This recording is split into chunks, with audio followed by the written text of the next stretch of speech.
परछाइयाँ मैंने अभी गाना है साहिर लुधियानवी का। मैंने अली सरदार जाफरी की पोइट्री पे काम किया है। फिर लेकिन आप कुछ सुनाएंगी? फिर ये जो 2 रोज़ा ये प्रोग्राम हुआ, ये बहुत ही कामयाब रहा और बहुत अच्छा लगा। मैं यही सबसे दरख्वास्त करना चाहती हूँ कि इस तरह के मरकज़ी प्रोग्राम होने चाहिए। और ये शेर पढ़ना चाहती हूँ कि गुफ्तगू बंद न हो, गुफ्तगू बंद न हो, बात से बात चले, सुबह तक शाम मुलाकात चले, हम पे हंसती हुई यह तारों भरी रात चले।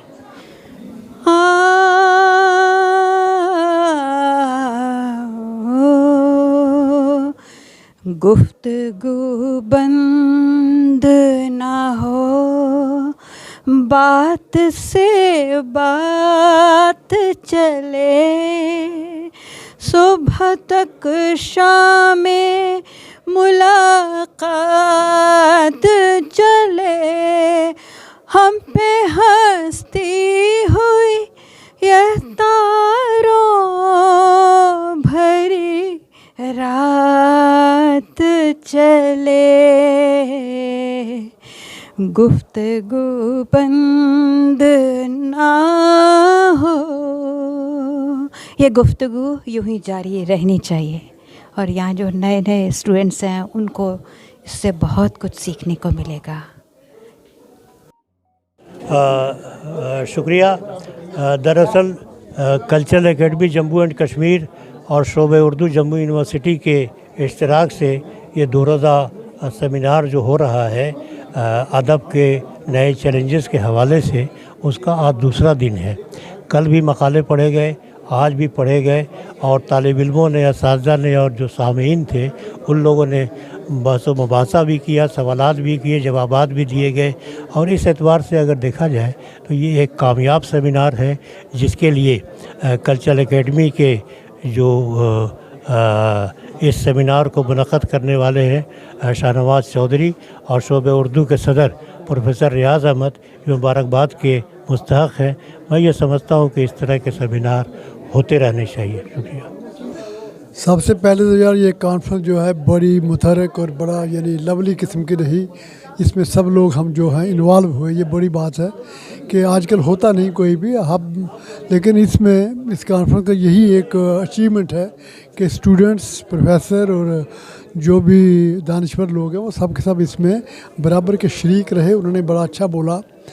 और जहाँ तक ये ज़बान और लहजे का तल्लुक़ है, देखिए ज़बान जो है वो हमें दुरुस्त लिखनी चाहिए। ज़बान में कोई गलती नहीं होनी चाहिए, इमला में गलती नहीं होनी चाहिए, उसकी इमला ठीक हो। लेकिन हर एक इलाके का अपना अपना एक लहजा होता है। पंजाब का अलग से लहजा है, इसी तरह आप चले जाएं दिल्ली वगैरह में, वहाँ का लहजा अलग है। आप सिंध में चले जाएं, उनका लहजा अलग है। इसी तरह आप उधर साउथ में चले जाएं, उन लोगों का लहजा अलग है। तो वो अपने अपने लहजे में बोलेंगे। ख़ास तौर पे अब हैदराबाद है हमारा, या जैसे आप आंध्र प्रदेश कहते हैं, किसी ज़माने में दक्कन कहा जाता था, तो उनका लहजा बिल्कुल अलग है। फिर तो हम कहेंगे वो ज़बान ही नहीं है।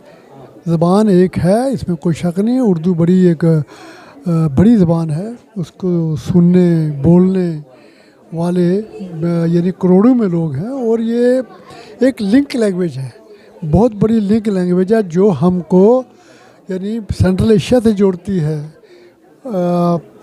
यहाँ तक कि जहाँ हमारा जैसे जो हद है हमारी हिंदुस्तान की आखिरी, और जो जिस हद की मैं बात कर रहा हूँ वो पेशावर से लेके कन्याकुमारी तक की जो हद है, इसमें ये जो ज़ुबान है उर्दू, ये एक लिंक लैंग्वेज है।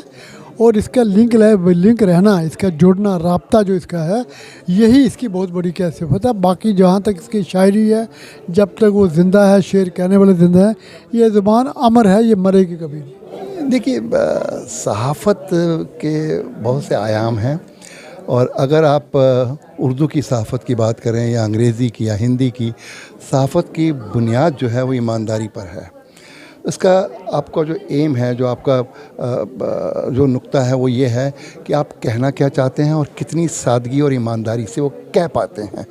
समाज तक बात जानी चाहिए आपकी। मैं ये समझता हूँ कि एक सहाफ़ी वो है अच्छा जो ज़बान का माहिर है, ये तो लाज़मी है, उसको होना ही है। उसके अलावा उसका हाथ आवाम की नफ्स पर होना चाहिए।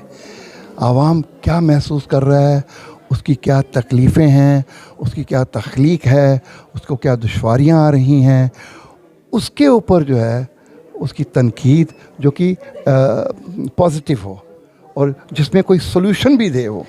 तो मैं इस तरह की सहाफ़त को पसंद करता हूँ और मेरे जितने भी मज़ामीन आते हैं, मेरी उसमें कोशिश होती है कि अपनी बात को मैं सादगी से कहूँ, उसी बात को कहूँ जिसके बारे में आवाम सोचता है, या कई बाज़ वक्त ऐसा भी होता है कि मैं वो बात कहना चाहता हूँ जो आवाम की आँखों से ओझल है, लेकिन मैं चाहता हूँ कि उनकी तख्लीक में उसकी शमूलियत लाजमी है। तो ये बात कहनी ज़रूरी है। खाली तनकीद करना, क्रिटिसाइज़ करना अच्छी बात नहीं है। आपके पास सॉल्यूशन भी होना चाहिए। ये अच्छे सहाफ़त की पहचान है।